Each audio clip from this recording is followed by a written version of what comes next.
couverture pour nettoyer la chaussée, un semoir pour les produits absorbants pour tout ce qui est hydrocarbures. On a les cônes pour se protéger et protéger les usagers de la route. Le produit absorbant pour éponger les hydrocarbures.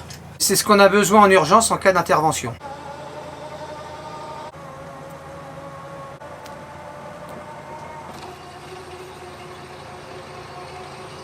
Voilà ce qui nous sert à être visible de loin pour les usagers de la route. Avec la PMV, c'est le message variable, on écrit véhicule en panne ou accident, et comme ça les usagers de la route nous voient d'assez loin. La MCE, la main courante embarquée, on peut partir en patrouille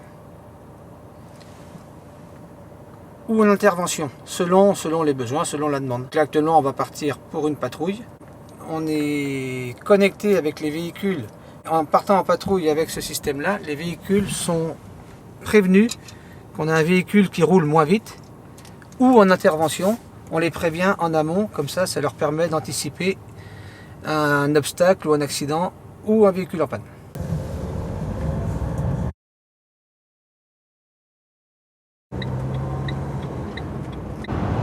Donc toujours, quand on est en patrouille, toujours avoir un œil sur les voies de circulation, sur le côté, de façon à anticiper et voir un obstacle qui pourrait créer un danger pour les usagers de la route. On a 33 km, on peut aller de la Tessoile, côté 79, jusqu'à notre limite avec la Loire-Atlantique. Ça, c'est des points repères qu'on a, du point 0 au point 33 800.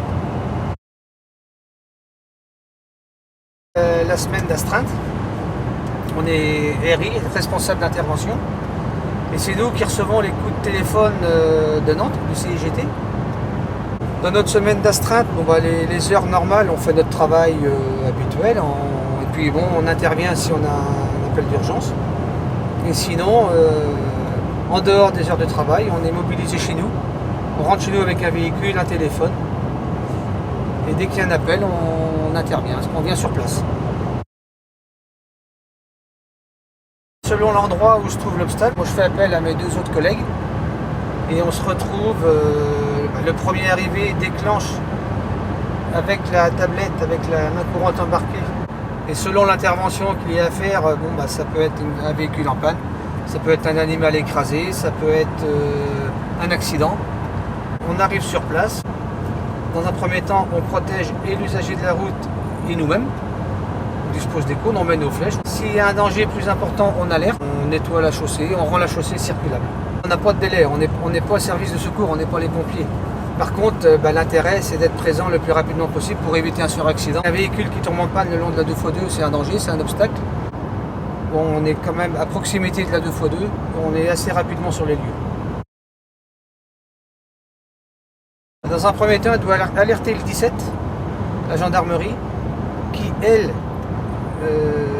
prévient le CIGT à Nantes, en disant voilà, il y a tel véhicule en panne à tel endroit sur la RN 249. Et Nantes nous déclenche pour être le plus rapidement possible. Et après, l'usager de la route, après avoir prévenu les gendarmes, doit appeler son assistance pour le dépannage. Le numéro d'urgence à faire, c'est le 17. Il doit s'écarter du véhicule. S'il y a des glissières, il se met derrière les glissières de sécurité. Sinon, il se met assez loin de la route. Parce qu'un véhicule arrêté comme ça sur le bord de la route peut être percuté à n'importe quel moment par un autre véhicule, que ce soit voiture, camion. Donc l'idéal, c'est de se mettre hors du véhicule en attendant qu'on arrive, nous, pour protéger. Comme nous, quand on intervient, on ne doit pas rester dans notre véhicule. Parce qu'on est quand même, on se met en plein milieu de la chaussée avec les flèches. Et évidemment, il faut qu'on se protège nous aussi. Des fois, on est appelé pour dans le sens Nantes-Cholet, et puis finalement, c'est dans l'autre sens. Donc, l'information est très importante. Parce qu'il faut savoir que quand on est dans un sens de circulation, évidemment, on voit le véhicule dans l'autre sens, mais on est obligé d'aller à l'échangeur suivant pour tourner.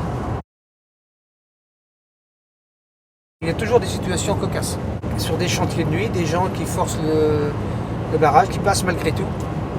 Donc qui nous mettent en danger, qui mettent les agents en danger. On a un supérieur hiérarchique, et si toutefois on a une situation où bon, bah, faut faire intervenir une entreprise ou des fois ça arrive qu'on sait pas forcément quelle décision prendre.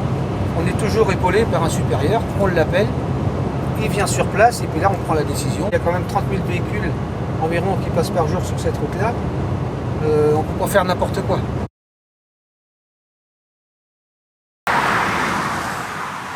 Vous voyez les gens qui tombent en panne, admettons qu'ils s'arrêtent, là, savent tout de suite quel numéro faire, le 17, et ils peuvent donner leur position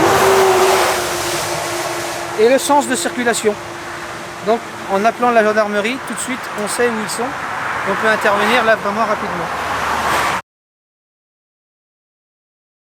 Ce qu'on appelle les corridors de sécurité, c'est normalement l'usager de la route. Je vois un véhicule écarté, je m'écarte.